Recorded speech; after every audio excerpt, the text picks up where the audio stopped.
things I think for people to do is to choose the fairy.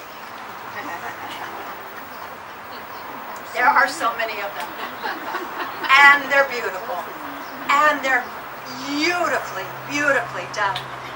And I have seen people stand in front of the fairy display for literally 2 hours till they look like they're about to have a nervous breakdown. And I tell them there are different ways of selecting. Choose one that looks like a child or a grandchild, or looks like yourself or your best friend when you were a kid. Choose one simply because you love it. If you are really stuck, what I like to do is I choose a fairy that matches the dominant color in the garden. Now say we are starting off with this fabulous little pumpkin house as our focal point. Now, we could add this fairy in,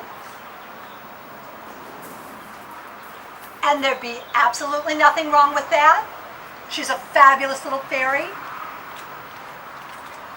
But I would choose one that stays within this color family. So rather than the lavender fairy, I would choose this fairy. They just tie in together really nicely. If I'm going to use more than one fairy in a garden, again, I will tend to match their color tones to each other.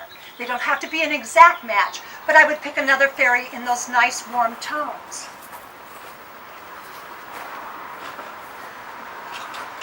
If you had a chance to take a peek at this garden, I chose a little heliotrope fairy to bring out the dominant color of the pink flower in the garden.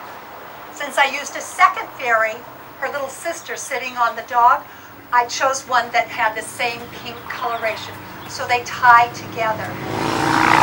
In addition to that, if I'm using some accent pieces with color, I will tie in that same color family so that you've got a theme, a pink tone going throughout the garden.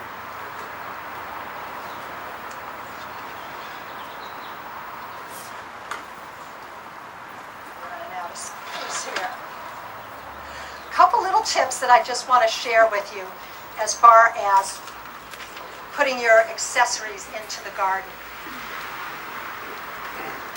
All of the fairies come with the little stake at the back.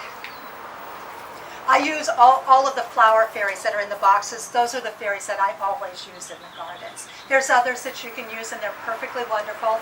I just happen to love these particularly. So they come with that little white stake.